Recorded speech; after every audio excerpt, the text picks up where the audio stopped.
Hello everyone, welcome to GK Today, and in this video we are going to discuss that Donald Trump becomes the first US president to be impeached twice for egging on a violent mob. So remember the United States Capitol protest 2021 that took the headlines last week? If not, let me recall that for you. So on January 5th to January 6, 2021, the United States President Donald Trump supporters gathered in Washington DC to protest against the results of the recent US president elections. And the protesters gathered for the Save America rally. And during the rally, the attendees heard speeches of President Trump, and the rally culminated in a riot. And eventually, the protesters invaded the United States Capitol building, and President Trump instructed his supporters to march into the Capitol building to overturn the elections. And it ended up in an armed standoff. And the storming of the building and the riots are being described as sedition, infection, and also a form of domestic terrorism. And even some sources refer to it an attempted coup. So the series of these incidents leading to the invasion of US Capitol building are called United States Capitol protests. So Donald Trump became the first American president to be impeached twice, as 10 members of his own party joined with Democrats in the House to charge with him incitement of insurrection for his role in egging on a violent mob that stormed the Capitol last week. So the House case was narrow, laid out in a 4-page impeachment article that charged the president with the threatening the integrity of the democratic system, interfered with the peaceful transition of power, and imperiled a co-equal branch of government. See, basically, he showed false claims about election fraud, pressurized Georgia election officials to find him enough votes to overturn the results, and then encouraged a crowd of his most loyal supporters to gather in Washington and confront the Congress. And this time, there was no witness interviews, no hearings, and no committee debates, and no real additional fact finding beyond the public record and the plain facts of the brutal attack and the Trump's words. So basically, he was impeached by the US House on a single charge of incitement of insurrection for his role in a riot by his supporters that left 5 dead and the US Capitol building ransacked. See, putting an indelible stain on his legacy with only a week left in his term, and the Wednesday's historic 232 with 197 vote makes Trump the only US president to be impeached twice, a little more than a year since his first, and it was supported by all Democrats plus 10 Republicans.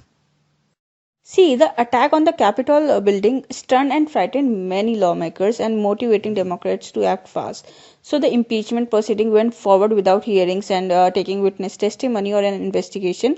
And this same process played out for weeks in late 2019 as House Democrats impeached Trump on abuse of power and obstruction charges related to allegations he pressurized Ukraine to investigate Biden and his son Hunter.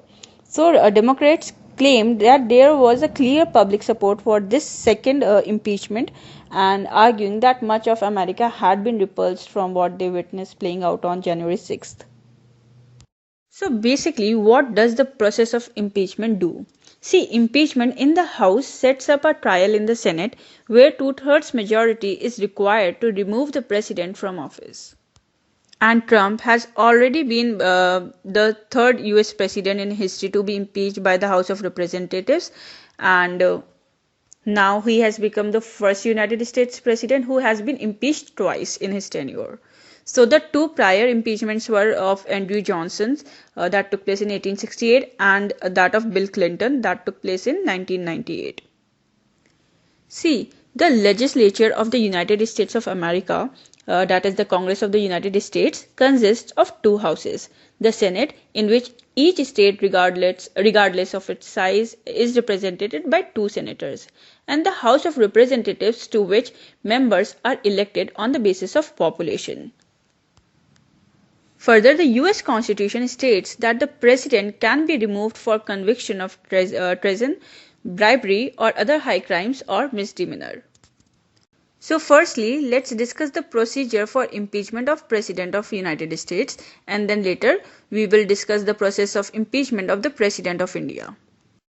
So, any member of the House of Representatives can introduce a resolution of impeachment if they suspect the president is guilty of treason, bribery, or other high crimes or misdemeanors.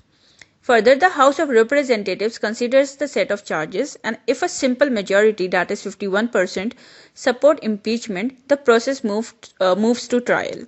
And the trial begins, so the Chief Justice of the Supreme Court presides over it, while members of the House form the prosecution and senators act as the jury, and the President can appoint defense lawyers. And at the end of the trial, a Senate vote delivers the outcome, and if at least two-thirds, that is 67% of senators, find the President guilty, he is removed from office and the Vice President takes over the remainder of the term. Now let's discuss the process of impeachment of the President of India. See, the President can be removed from office by a process of impeachment for the violation of the Constitution. But however, in the Indian Constitution, there is no definition that defines the meaning of the phrase violation of the Constitution. Further, the impeachment charges can be initiated by either house of the Parliament. These charges should be signed by 1/4 members of the House that framed the charges, and a 14 days notice should be given to the President. See, after the impeachment resolution is passed by a majority of two-thirds of the total membership of that House, it is sent to other House, which investigate the charges.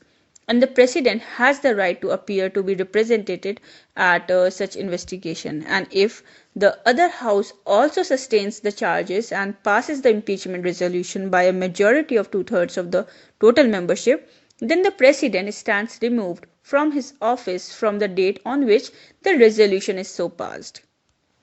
Thus, an impeachment is a quasi-judicial procedure in the Parliament of India, and in this context, two things should be noted. See, the first thing is that the nominated members of either of the House of Parliament can participate in the impeachment of the President, though they do not participate in his election process. And secondly, that the elected members of the legislative assemblies of states and the union territories of Delhi and Puducherry do not participate in the impeachment of the President of India, though they participate in the election of the President of India. Further, no President of India has so far been impeached. So now let's discuss some of the questions. So first question is that which part of the Indian Constitution deal with the Union Executive? And the options are Part 5th, Part 6th, Part 7th and Part 8th. So the correct answer is Part 5th. The Articles 52 to Article 78 in Part 5th of the Indian Constitution deal with the Union Executive. Now, what is Union Executive?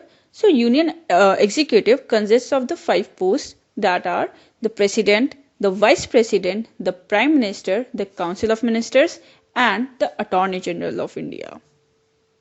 The next question is that which among the following members are not the part of Electoral College that is responsible for the election of the President in India? So, the options are A. The nominated members of both the houses of Parliament. Option B. The elected members of both the houses of the Parliament. Option C. The elected members of the legislative assemblies of the states. And option D. The elected members of the legislative assemblies of the union territories of Delhi and Puducherry. So the correct answer is option A, that is the nominated members of both the houses of the Parliament. See, basically, the President of India is elected not directly by us, by the people of India, but by members of the Electoral College that consist of, firstly, the elected members of both the houses of the Parliament. Secondly, the elected members of both the of legislative assemblies of the states. And thirdly, the elected members of the legislative assemblies of the union territories of Delhi and Puducherry. Thus, all the nominated members of both the houses of Parliament, the nominated members of the state legislative assemblies, and the nominated members of the legislative assemblies of Delhi and Puducherry do not participate in the election of the President.